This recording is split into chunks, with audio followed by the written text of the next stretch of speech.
The fluorescent lights of St. Michael's Pediatric ICU hum above Ashley Cooper as she folds trauma bay linens with surgical precision. Each corner meets at exactly 90 degrees. Edges aligned. No wrinkles. No hesitation. Her hands move through the motions the way they once packed field dressings under mortar fire in Fallujah, the way they stabilized 14 casualties in a single firefight, the way they've been moving for 18 years, muscle memory that doesn't forget, that never will forget, that doesn't want to forget. She doesn't see the fluorescent lights anymore. She sees the harsh glow of a Humvee's headlights cutting through Baghdad dust at 3 in the morning. She doesn't hear the mechanical beeping of monitors. She hears the wump-wump-wump of medevac rotors from the 160th SAW Night Stalkers coming in hot. But her hands keep folding. Corner. Fold. Crease. Press. The night shift at St. Michael's in Raleigh, North Carolina, 300 miles from the Pentagon, 3,000 miles from anywhere that matters, 3,000 more from anywhere she's allowed to be. Dr. Marcus Mercer watches her from the nurse's station, leaning against the medication cart with the posture of someone who has never had to worry about anything in his life. His white coat hangs from his shoulders like he was born wearing it. Tailored. Expensive. The kind of expensive that comes from parents with money, not people who earned it.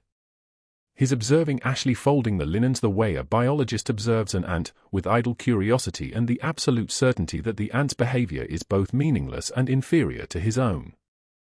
She's just a nurse. Probably nursing school, probably community college, probably a husband at home and kids to feed and zero ambitions beyond the next paycheck. He doesn't see the scars on her left forearm. 3 parallel lines, silvery white, the pattern of shrapnel that caught her during Operation Crimson Shield when a building collapsed while she was coordinating emergency evacuations under sustained enemy fire. He doesn't see the muscle in her shoulders, the kind that comes from carrying wounded soldiers across open ground. He doesn't see anything at all, really. Just background. The beeping of monitors creates a rhythm that Ashley's breathing unconsciously matches, in and out, the way a trained operator breathes under pressure. Around her, the ICU flows with the organized chaos of 8 pediatric patients, each one wired to machines that track their heartbeats and oxygen levels and brain activity with an accuracy that used to surprise her but doesn't anymore. Children surprised her once. The crying and the desperation and the way parents grip the rails of hospital beds like they can somehow hold their kids back from the edge through sheer force of will. She's learned not to be surprised by anything. Room for 12 is the one she keeps returning to. The door is partially open, pale light spilling into the dimly lit hallway, and through the gap she can see the figure on the bed. Tommy Brennan. 8 years old. Blind. Unresponsive. A traumatic brain injury 6 weeks ago, a fall from a swing set that shouldn't have killed him but should have. The consulting neurologists are already calculating the likelihood of permanent vegetative state. 12 of them, according to the chart notes she's memorized. 12 different doctors from 12 different specialties, each one consulted, each one seeing exactly what the machines tell them and nothing else. Flat. Hopeless. Move on to the next patient who has a chance. But that's not what the machines tell Ashley. She's standing at the medication cart when the father enters through the double doors of the ICU, and she knows immediately that he's military. Not from anything obvious, he's wearing civilian clothes, jeans, and a grey polo shirt, the kind of outfit that civilians mistake for normal. But there's the way he carries himself, the way his eyes scan the room for exits and threats, the way his shoulders sit square above his hips like a building standing at perfect perpendicular. Colonel David Brennan. The chart says his Air Force. The way he moves says he's spent time downrange. He doesn't look at Ashley.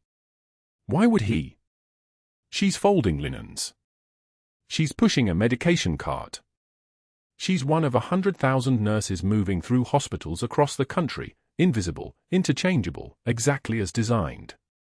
He walks directly to room 412, and even from where she stands, even with her back to him, she can feel the weight of his presence like barometric pressure dropping before a storm. She knows what he's feeling without turning around. She's felt it 1,000 times. The helplessness. The absolute crushing certainty that no amount of rank or authority or the weight of his entire career is going to change the fact that his son is lying in that bed and there's nothing he can do about it. The monitors beep their steady rhythm. The ventilator in room 412 wheezed its mechanical breath. One in, one out. The sound is like a metronome keeping time for a funeral.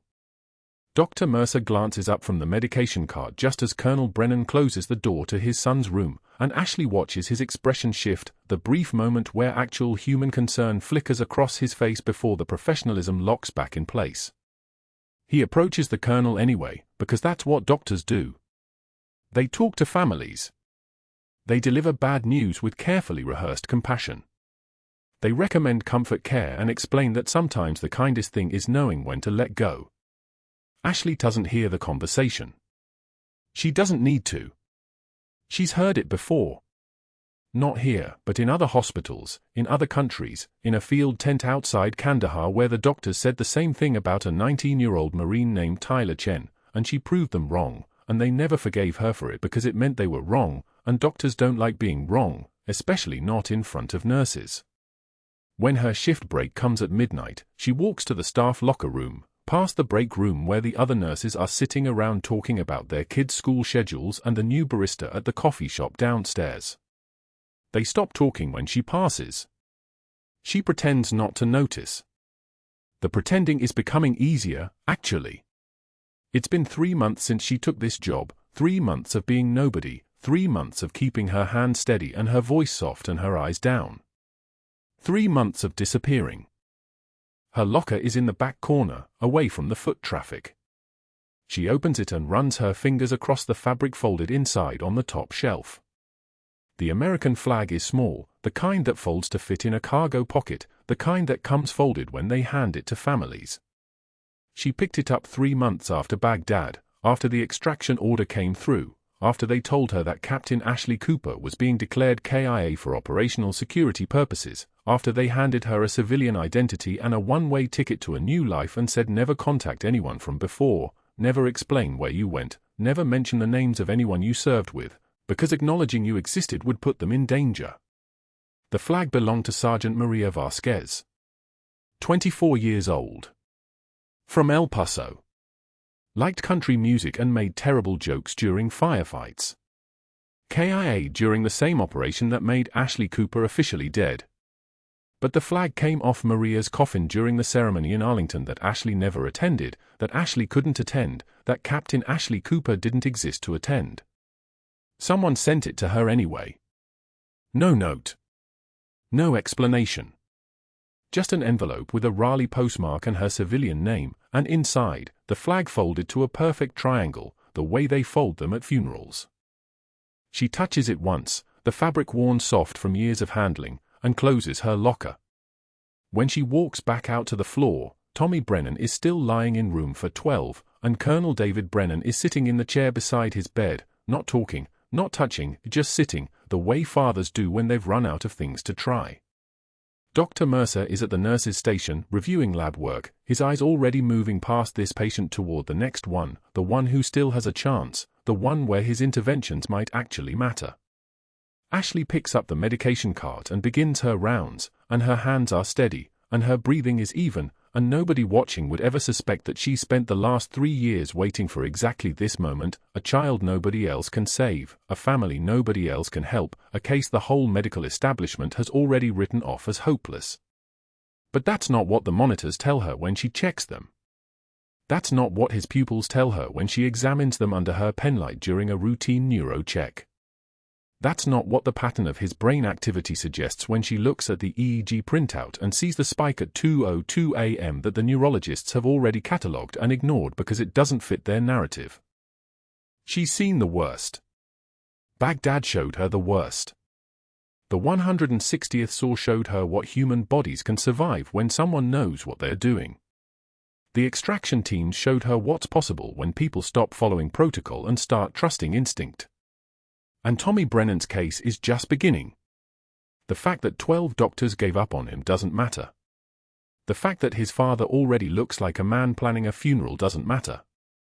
The fact that the hospital establishment is already moving through him like water around a stone doesn't matter. What matters is what Ashley sees when nobody else is looking. What matters is what she knows. And that's when the next crisis arrives. Dr. Mercer's voice cuts through the morning rounds like a scalpel, sharp and deliberate. He stands at the nurses' station of St. Michael's Pediatric ICU, holding Ashley's chart notes above his head as if displaying evidence at trial, his audience a semicircle of 6 residents, 2 attending physicians, and 4 nurses who stop moving the moment he speaks. The fluorescent lights hum overhead, that constant institutional drone that becomes white noise until someone uses it as a stage. "Ladies and gentlemen," Mercer says, his tone dripping with theatrical concern, "Nurse Cooper here believes she's discovered what 12 board-certified doctors somehow missed. Perhaps we should all return our medical degrees and let Florence Nightingale run the department." The residents laugh nervously, the sound brittle and uncertain, like they're testing whether it's safe to find this funny. The attending physicians exchange glances, uncomfortable territory, but nobody interrupts a superior. Ashley stands motionless at the counter's edge, her fingers gripping the laminate so hard her knuckles go white, one measured breath drawn through her nose. She doesn't flinch. She doesn't blink. "I've started calling her the Whisperer," Mercer continues, his voice carrying the kind of casual cruelty that sounds almost affectionate to anyone not in the target zone, because she spends more time talking to comatose patients than doing actual nursing work. Perhaps she thinks blind children can see through walls if she just believes hard enough. One tear escapes down her left cheek, not from sadness, but from the sheer force of holding everything else back. She wipes it away without breaking eye contact, her voice when she speaks barely above a whisper, each word carved from ice. "Belief didn't save Tommy's vision, doctor, but it might save his life if someone actually looked at his declining respiratory patterns." The room goes dead silent. The kind of silence where you can hear the ventilator wheeze in Tommy's room 3 beds down, where you can count the seconds by your own heartbeat. Mercer's jaw tightens, he didn't expect her to push back, and worse, she did it with dignity instead of tears, with clinical observation instead of emotion. His eyes narrow as he turns away, dismissing her with a gesture that speaks volumes. By mid-morning, a written warning appears on the unit board, visible to every staff member who passes. Ashley sees it from across the room, 3rd written documentation of concern, failure to follow established protocols and persistent second-guessing of physician directives. Specific incident, medication timing error on the 14th of August, 14:30 hours. She stares at the words for exactly 4 seconds. She never made that error. She never gave medications at that time. She was in the supply room doing inventory, documented on the electronic medical record, timestamps locked in by the hospital's own system. But Mercer's real motivation isn't the fabricated medication error. It's the question she's been asking quietly. The phantom supply charges for Tommy's room, $4,700 for respiratory equipment never delivered, $2,300 for monitoring devices that don't exist in any supply closet she's checked. The billing codes running through the pediatric wing like a bleeding patient, draining resources into accounts she suspects never delivered goods. She'd mentioned the discrepancies to the supply coordinator yesterday, just a casual question, a nurse wondering about inventory, and now she understands. Mercer saw her watching. Mercer recognized her for what she actually is, a threat to whatever financial arrangement he's constructed. The break room at lunch is where isolation becomes a weapon. Ashley sits at the corner table with her homemade sandwich, turkey and mustard, plain as a field ration, and opens a water bottle with the kind of methodical precision she once used to assemble field kits in the dark. 4 nurses enter, holding their lunch trays. They see her. They pause for exactly 2 seconds, not long enough for anyone to notice they noticed. Then they gather at the opposite end of the room, their conversation dropping to whispers that might as well be silence. The message is surgical in its efficiency: we're separating from you. The administration has marked you. Mercer has drawn a line, and crossing it means becoming invisible too. Ashley takes one bite of her sandwich. It tastes like nothing. She takes another. The nurses laugh at something, a joke, a patient story, something designed to sound normal and natural while carefully excluding her from every layer of it. Nobody asks her to join them. Nobody makes eye contact. When she finishes eating, she places her sandwich wrapper in the trash can, walks to the sink to rinse her bottle, and leaves without a word. The quiet is the worst part, not raised voices or confrontation, but the simple, absolute removal of her from the community she's served in for 9 months. At 3 o'clock in the afternoon, the worst part arrives. Colonel David Brennan and his wife stand beside Tommy's bed when Mercer positions himself in the doorway, blocking Ashley from entering during her assigned check-in. His voice carries the particular authority of a man who knows how to make accusations sound like mercy. The Brennans have requested more experienced staff for their son, he says, loud enough for Ashley to hear from the hallway, loud enough for 3 other patients' families to turn and listen. Nurse Cooper's questionable competence has been noted by multiple departments, and I believe it's best we honor their wishes. The Colonel's expression shifts, confusion crossing his face like a cloud. His wife touches his arm. Ashley can see it from her vantage point. They never made that request. They have no idea what Mercer just said, and now they're looking at each other wondering if they should have, wondering if there's something they don't know about their son's care. Ashley absorbs this without moving. Not a tremor. Not a flinch. She takes a second measured breath, lets it out slowly, and allows a single tear to track down her face before she wipes it away. When she speaks, her voice carries quiet dignity, the kind of composure that comes from having already survived worse. Your son deserves the best care possible, and I'll respect whatever decision protects him. She turns and walks away as Mercer's expression shifts into something resembling satisfaction, his strategic victory complete. He has isolated her professionally, eliminated her access to her assigned patient, and planted seeds of doubt in the family's mind without ever telling them a direct lie, just a fabricated request they never made, tied to concerns they now suspect might be real. The hallway stretches ahead of her like a corridor in a nightmare, each step measured and controlled, her hand steady even as everything else threatens to collapse. But that wasn't the worst part.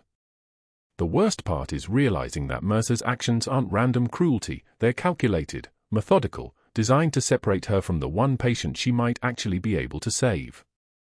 12 doctors have given up on Tommy Brennan. 12 doctors with credentials and experience and the weight of medical consensus.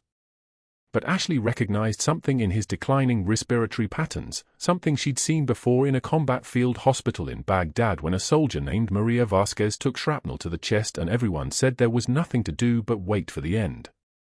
And now she's locked out of his room, blocked from helping, trapped behind a wall of professional isolation that Mercer has constructed with the precision of a surgeon. She reaches the supply room and closes the door behind her, the lock clicking with a sound like a weapon being chambered. For exactly 1 minute, she allows herself to stand in the darkness between shelves of saline bags and cardiac monitor leads, breathing slowly, methodically, the way she was trained to breathe when everything was falling apart. Her fingers find the small rectangular outline in her scrub pocket, the folded flag she carries every shift, the one from Sergeant Maria Vasquez's dress uniform, the one that was presented to a family in Arlington while Captain Ashley Cooper's own flag was buried in a classified file cabinet somewhere in the Pentagon. Her hand closes around it. The fabric is worn soft from being folded and unfolded, from being held during moments exactly like this one, when the weight of invisible service becomes almost unbearable. She pulls her hand out, straightens her scrubs, checks a reflection in the small mirror mounted above the sink, no tears visible now, just the composed, tired expression of a nurse who's worked a hard shift. Nobody looking at her would know that she's calculating the respiratory decline Tommy Brennan is experiencing, the timeline before his oxygen saturation crashes past the point of recovery, the window of intervention that's closing while she stands in a supply room, locked out of the room where he lies. She opens the door and walks back into the hallway as if nothing happened, her footsteps measured and professional, her expression neutral.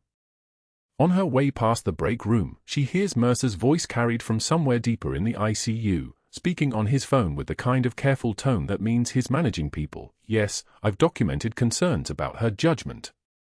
Yes, multiple instances. No, nothing dramatic, just ongoing patterns of deviation from protocol. The words hit her like static against her skin. She hears them but doesn't react, because reacting is how they win.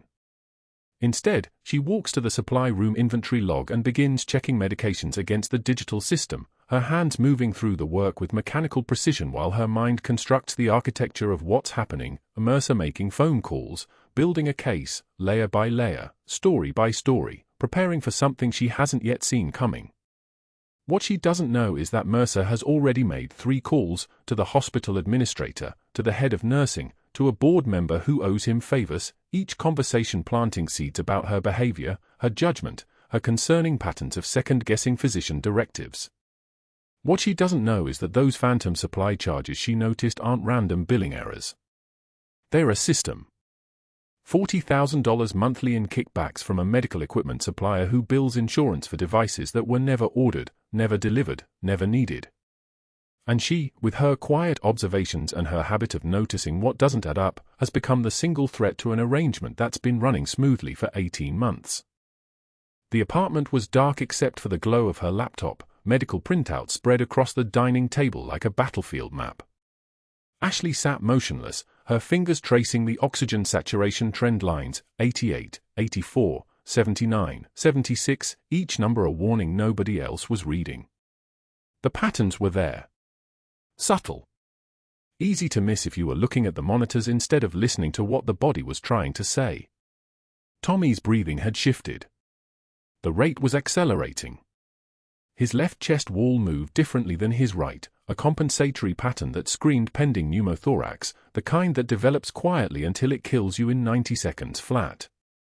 Marcus found her like that at 11:30 at night, still in her scrubs, still holding the papers that would never be allowed in Tommy's official medical record. "Mom." His voice came soft from the hallway. 16 years old and he already knew the sound of his mother in crisis mode, not panicked, never panicked, but operating on a frequency only the two of them could hear. She didn't look up. "Sit." He Saturday. The kitchen chair scraped against tile, a small sound that felt enormous in the silence of their apartment. "Do you see this?" Ashley pointed to a series of measurements. 68% oxygen saturation at rest.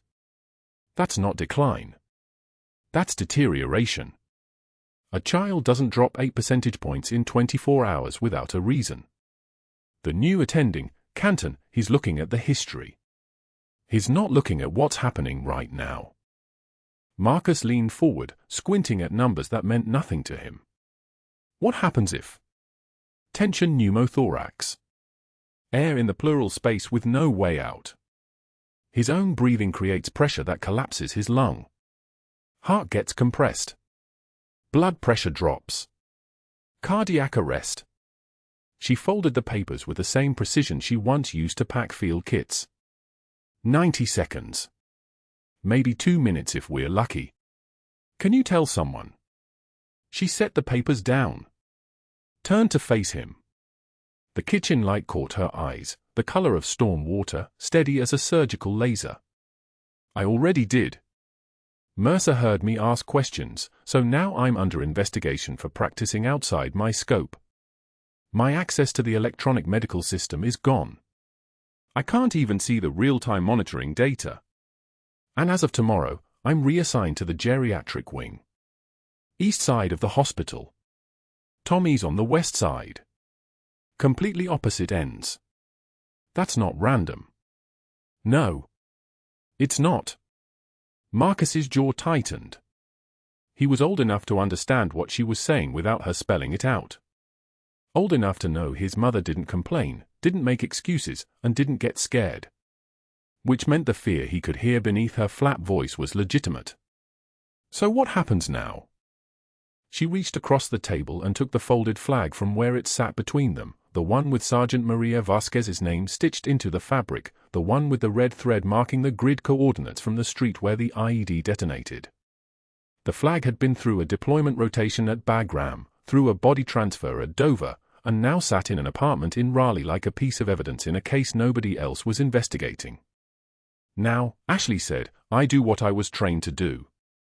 I watch. I wait. And I'm ready when the moment comes. The morning staff meeting was held in the West Conference Room at 7:15, the kind of sunlit space that made everything sound official and unavoidable. Mercer stood at the front with the smooth confidence of a man who had already calculated every exit and every possible response. He wore a tie the color of money, a navy with thin gold stripes, and his smile was the kind that didn't reach his eyes. "We're implementing a departmental restructuring," he announced, his voice moving through the room like oil. "Optimal patient outcomes require optimal resource allocation. Some of you will be reassigned effective immediately. This is about ensuring every patient receives the most appropriate level of care." The words meant nothing. The words always meant nothing. What mattered was the action underneath. Ashley sat in the third row, her hands folded in her lap. She watched Mercer's eyes land on Canton, the new attending physician, a man in his early 50s with a reputation for taking assignments without asking questions. Mercer had protected Canton 2 years ago during a malpractice suit, a patient who coded under insufficient monitoring, a family that demanded answers, a settlement paid quietly, and a lawsuit buried deeper than most people buried their secrets. Canton owed Mercer. This was payment. The scheduling announcements came next. Pediatric ICU assignments reshuffled like a deck of cards marked in advance. Ashley heard her name paired with geriatric care, West Wing, extended rotation. The words were surgical, precise and irreversible. She didn't react. Didn't shift in her seat. Her breathing remained steady, the kind of calm that comes from having already survived the worst. Around her, 3 nurses exchanged glances. Everyone understood what was happening. Nobody would say it out loud. After the meeting, Mercer found her at the nursing station with a kind of precision that suggested he'd been waiting for the exact moment she'd be alone. He pulled her to the side, out of earshot of the other staff, his voice low and controlled. "I'm restricting your electronic medical system access," he said. Not asked. Said. "Pending review of your documentation practices. You'll need to coordinate all chart updates through the attending physician. Effective immediately." She met his gaze. Her jaw tightened, just slightly, just enough to show she understood the weight of what he was doing. "Understood, doctor. And I filed a report with Human Resources. Pattern of insubordination. Questioning physician orders.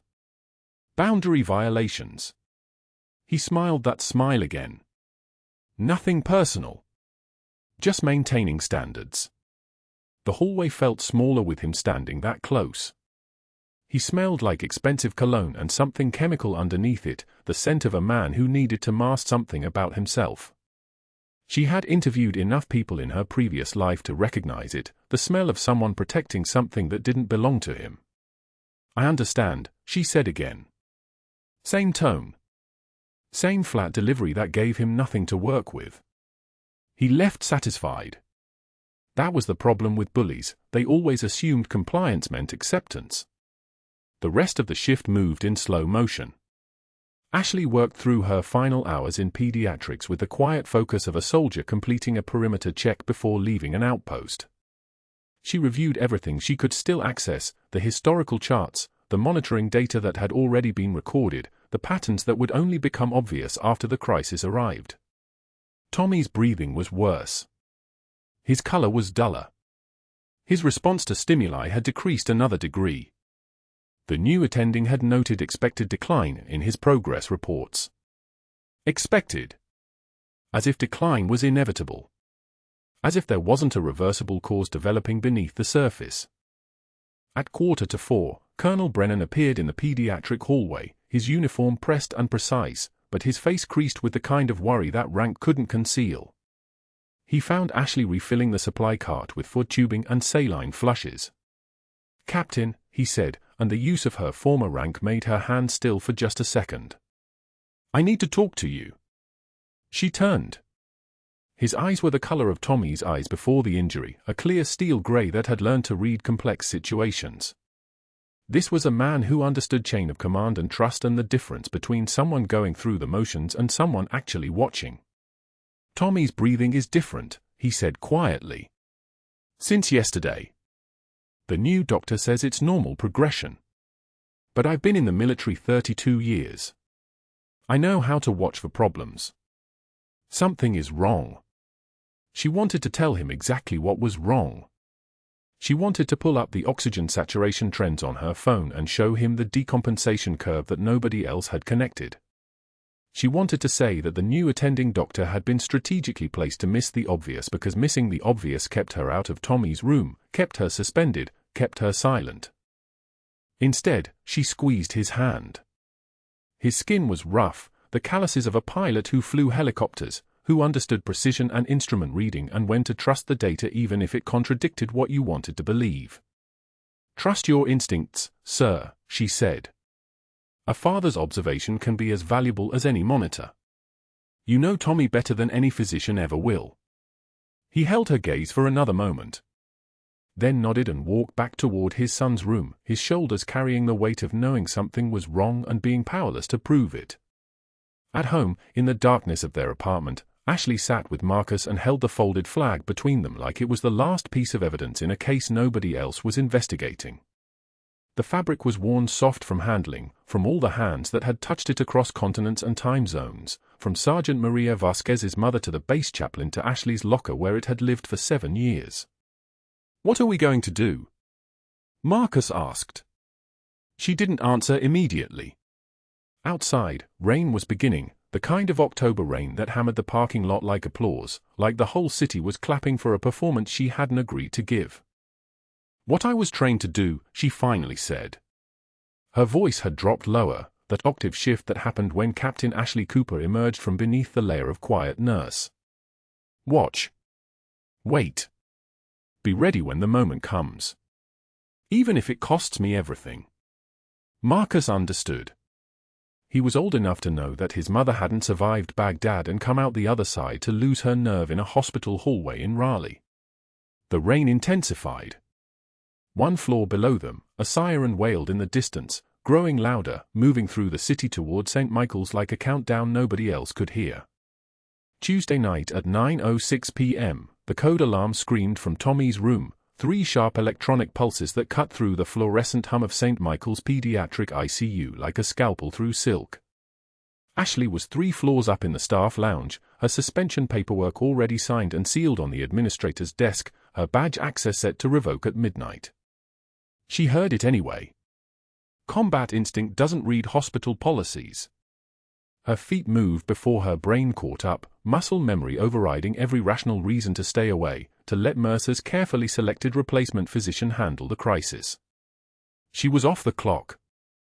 She was suspended. She was nobody's responsibility anymore. She ran anyway. For corridors in 18 seconds. Her white Nikes, regulation compliant, completely forgettable, are barely whispered against the tile as she sprinted toward the pediatric wing, past the observation deck, past the supply closet where nurses usually hid to cry, straight through the double doors of Tommy's room where the air itself seemed to vibrate with panic. The ventilator wheezed its mechanical rhythm, but underneath it was something worse, the rapid-fire beeping of a heart monitor spiking into dangerous territory, the sharp intake of breath from Colonel Brennan, the frantic movements of 3 nurses scrambling around a small form that looked even smaller connected to all those machines. Tommy's chest was visibly asymmetrical. The right side hyper-expanded, ballooning outward like the skin might split open any second. His oxygen saturation was dropping, 87, 82, 78, 62. The numbers on the monitor fell like stones into water. Tension pneumothorax. Air trapped in the pleural space, collapsing his lung, shifting his mediastinum, crushing his heart from the inside out, the kind of crisis that kills children in minutes if you hesitate even once. 12 doctors had looked at this boy and seen nothing but terminal decline. One of them was about to watch him die. Dr. Mercer stood frozen at the bedside, his hand hovering over the phone, his mouth opening and closing like a man underwater trying to remember how to breathe. The replacement attending, Dr. Hayes, a loyalist Mercer had carefully positioned exactly for this moment, was calling for a surgical consult, his voice steady but useless, because surgery was 15 minutes away and Tommy had maybe 4. Colonel Brennan's face had transformed into something primal, something that had seen too much loss already, and he was screaming, "Do something, somebody do something." His Air Force uniform was creased sharp enough to cut, but his hands were shaking, gripping the bed rail like it was the only thing keeping him tethered to earth. Ashley didn't ask permission. Asking permission was what got people killed. She moved through the room the way she'd moved through the Sadra City district on a Tuesday in 2011, when the world was burning and people needed help more than they needed protocol. The crash cart was 2 feet from Tommy's head. She grabbed the needle, 14-gauge angiocath needle, plastic hub bright yellow like a warning flag, and positioned herself on Tommy's right side where his ribs told the story of what was happening beneath the skin.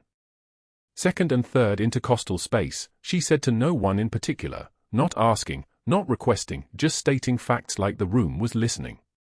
Her hands found the landmarks, the clavicle, the midclavicular line, the space between ribs where a needle could reach the pleural cavity and let 13 years of suffocation escape in a single rush. The needle went in with a soft resistance, past skin, past fascia, until the hub touched his chest wall. Ashley's fingers were steady as surgical lasers. The trembling was somewhere inside her, rage at Mercer, grief at Vasquez, fury at a system that forced good people underground, but her hands betrayed nothing. The hiss of air escaping was louder than anything else in the room. Not a sound, more like a release, like pressure valves opening on a machine that had been screaming.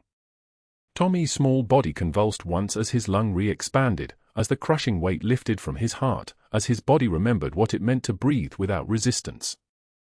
The monitor responded first, oxygen saturation climbing like a prayer being answered. 75.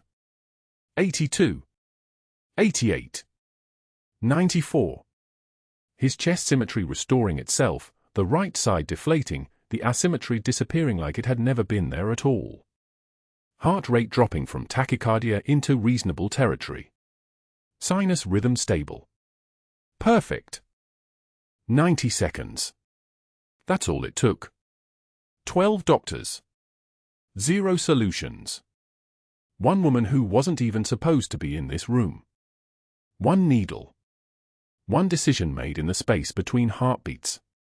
The room erupted in the kind of relief that sounds like applause, nurses moving with purpose instead of panic, Colonel Brennan's shoulders dropping like someone had cut an invisible rope, his hand reaching out toward Ashley with something that looked like gratitude, looked like salvation, looked like a man whose son had just been given back to him.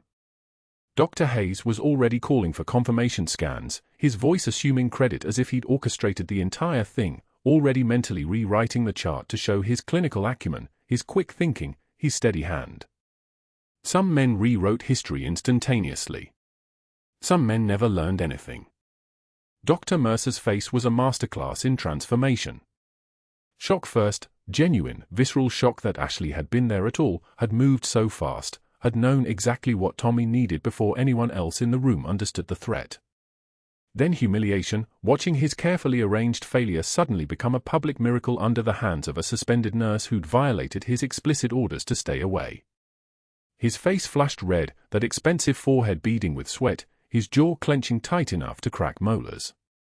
3 heartbeats. That's all it took for him to move from shock to something else entirely. Cold calculation. Strategic rage. The kind of thinking that doesn't scream, doesn't explode, just methodically dismantles anything in its path. Ashley stepped back from Tommy's bedside and turned toward the hallway. Colonel Brennan was still looking at her, his mouth moving to form words that probably meant thank you, probably meant impossible, probably meant everything his son's life had just become because of her. She met his eyes for exactly 1 second. Then she walked out.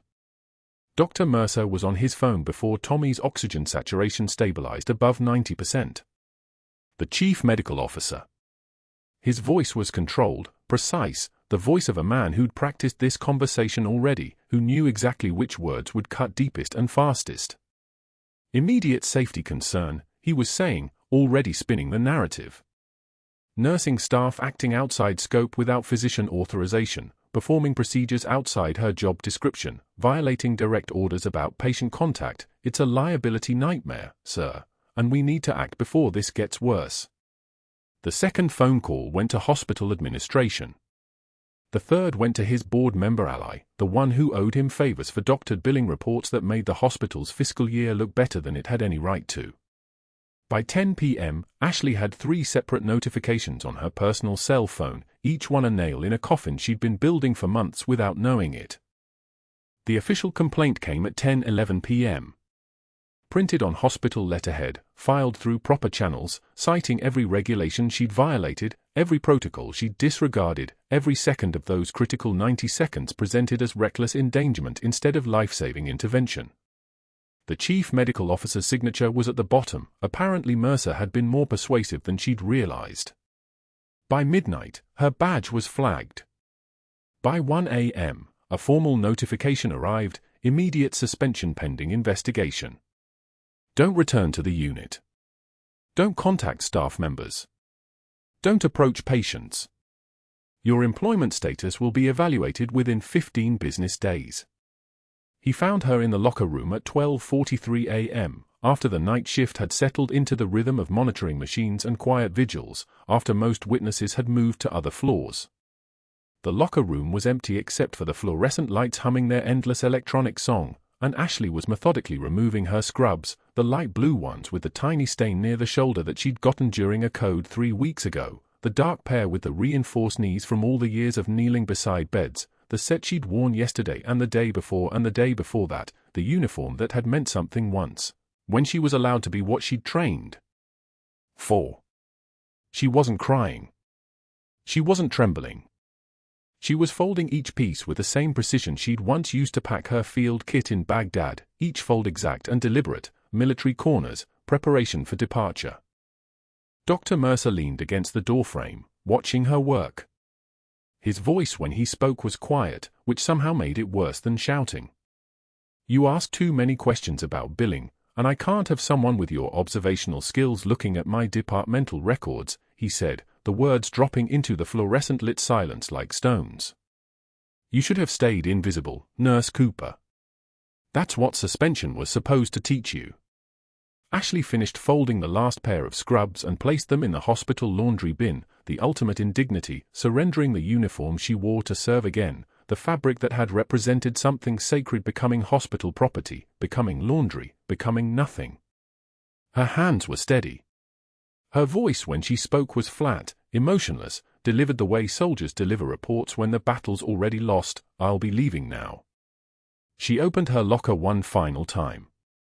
The folded flag from Sergeant Maria Vasquez was still there, pressed against the cold metal back wall, a thin rectangle of stars and stripes and sacrifice. She could take it. She wanted to take it.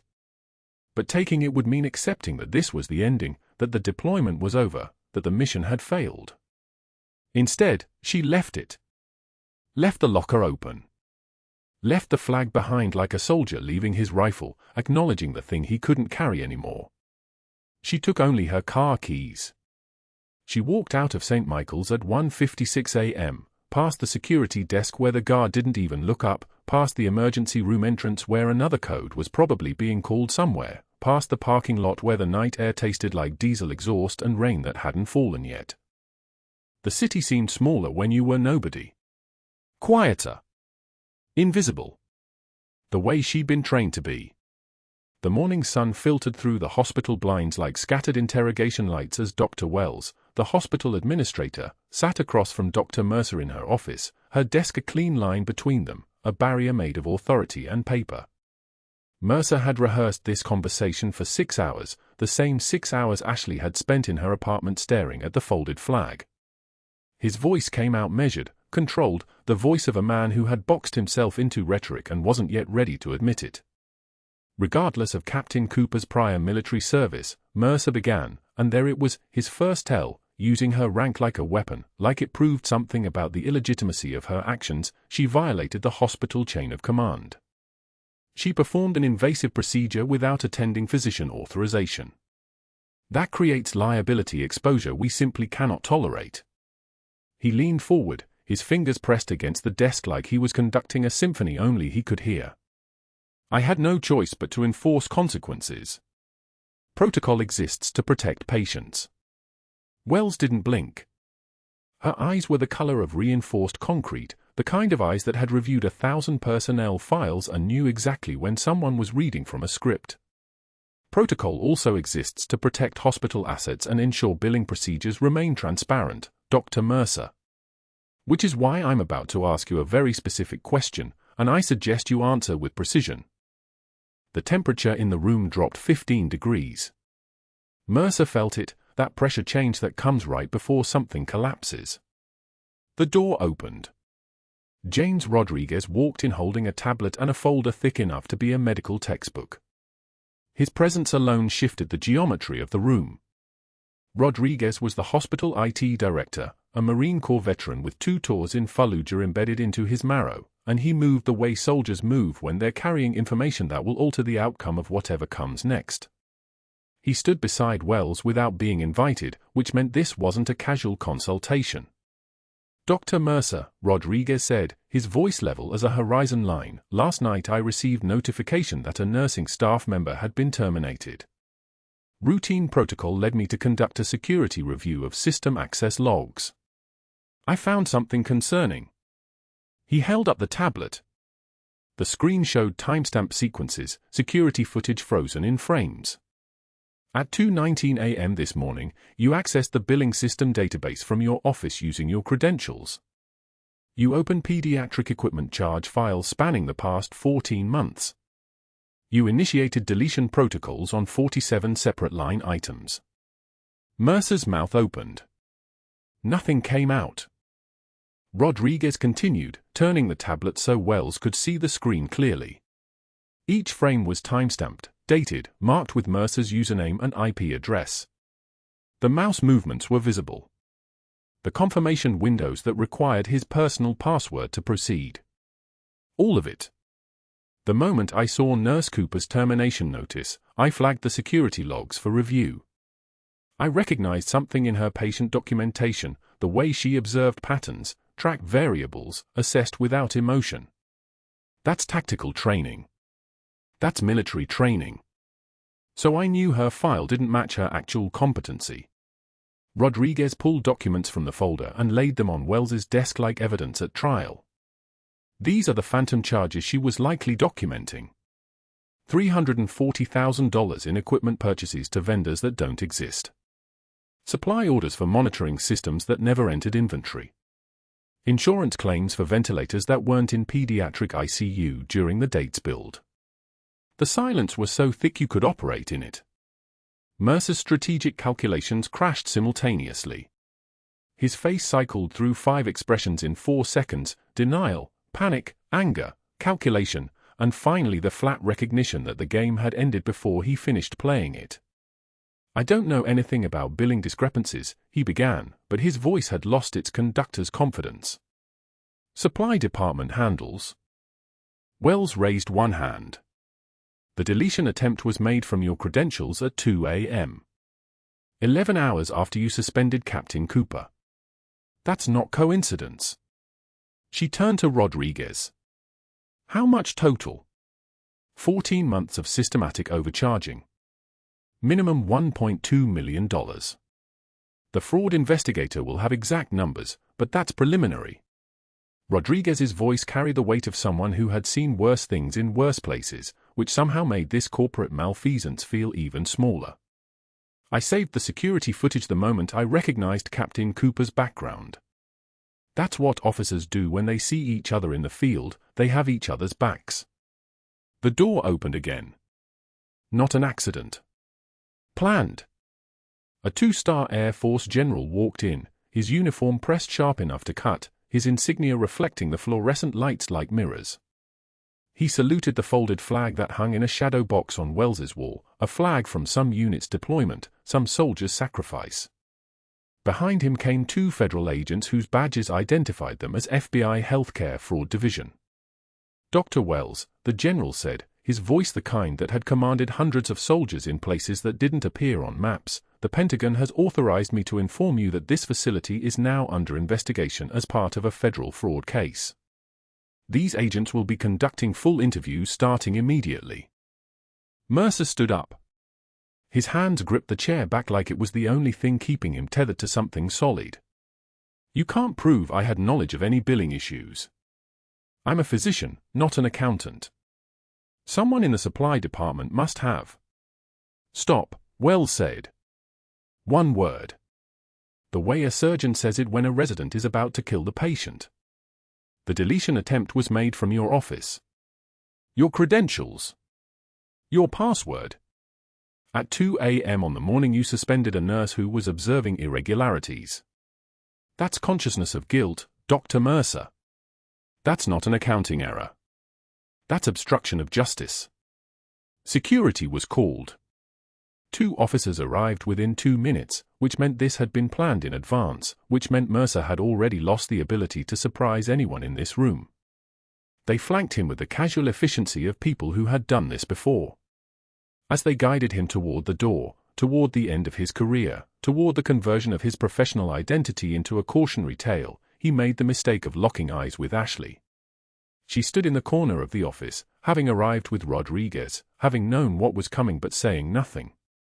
Her face was absolutely still, the mask of someone who has learned to contain multitudes. But Mercer saw something in her eyes that made him finally understand the magnitude of his miscalculation. She wasn't angry. She wasn't triumphant. She was simply present in the way that soldiers are present, witness to the moment when a man's strategic competence finally met an opponent who never needed to play his game. "Better men than you have tried to make me disappear, Doctor," Ashley said quietly, her voice carrying the weight of 13 years of silence, of Baghdad, of Sergeant Vasquez bleeding out despite hands that tried everything. "The difference is they did it to protect their country.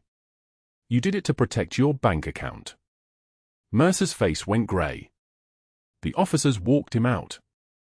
The door closed. And the room exhaled.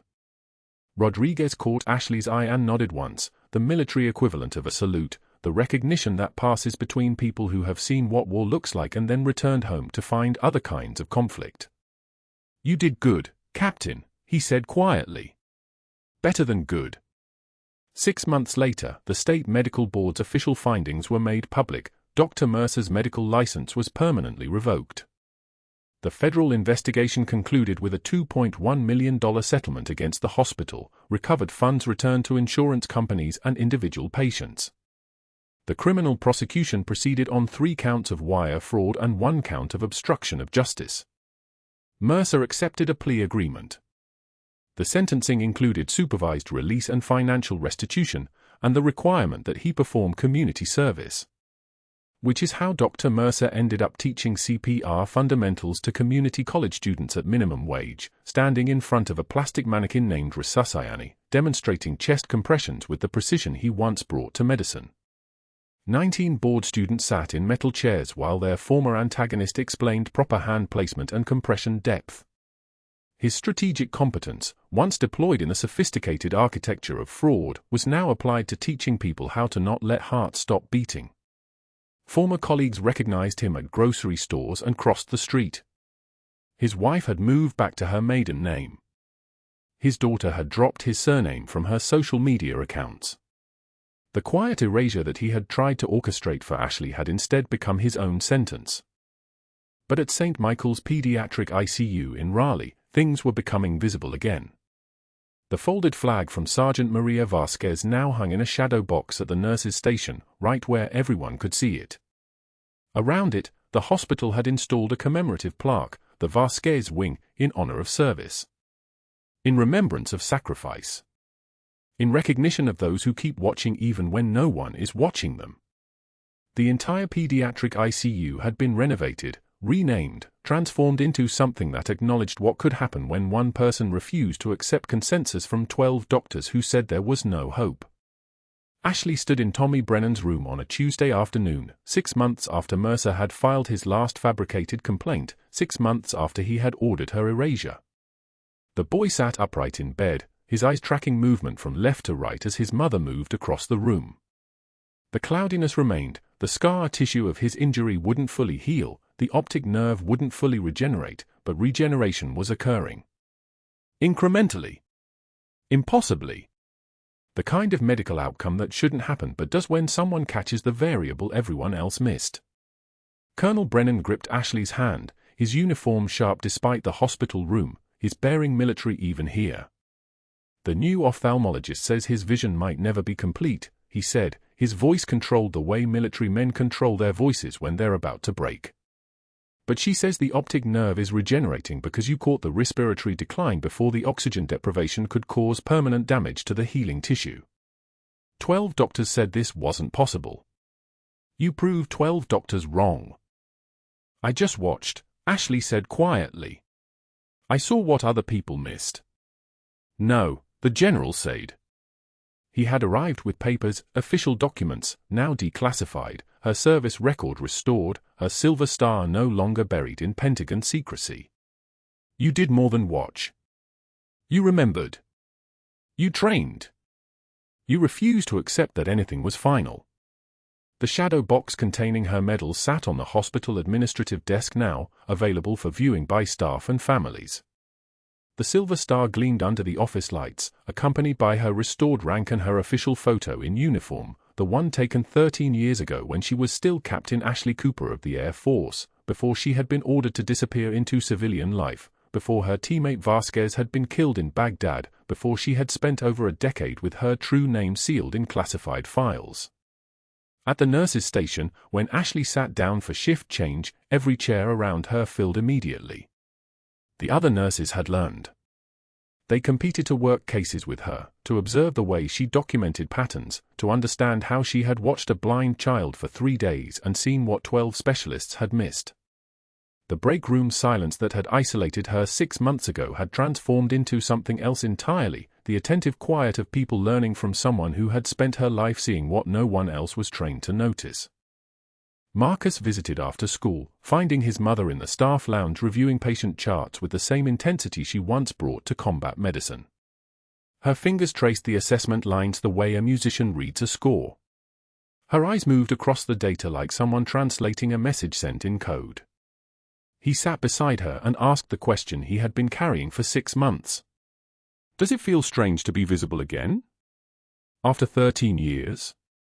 Ashley reached over and touched the folded flag through the glass case at the nurse's station, Vasquez's flag, the one her fallen teammate had carried into Baghdad, the one that had traveled with Ashley through 13 years of invisibility. The quietest person in the room might be holding it all together, she said finally. But sometimes, holding it all together means knowing exactly when to make noise. From Tommy's room, a child's voice called out, "Nurse Ashley." The joy in that small sound was louder than any sirens, any alarms, any of the mechanical noise that had filled these corridors for weeks. Ashley stood, steady and certain, and walked toward him with the same competence that had saved 14 soldiers in Baghdad 13 years ago, the same competence that had proved 12 doctors wrong in Raleigh 6 months ago, the same competence that never once required recognition to keep serving. The hospital fluorescent lights hummed their constant song. The monitors beeped their rhythm. And in a pediatric ICU in North Carolina, a child who shouldn't be alive was learning to see again because one nurse had refused to accept that anyone was beyond hope. If you've ever been underestimated by someone who didn't know your true value, I want to hear your story. Subscribe to this channel, hit that notification bell, and leave a comment below about someone who proved people wrong. Let's build a community that recognizes the quiet heroes walking among us every single day.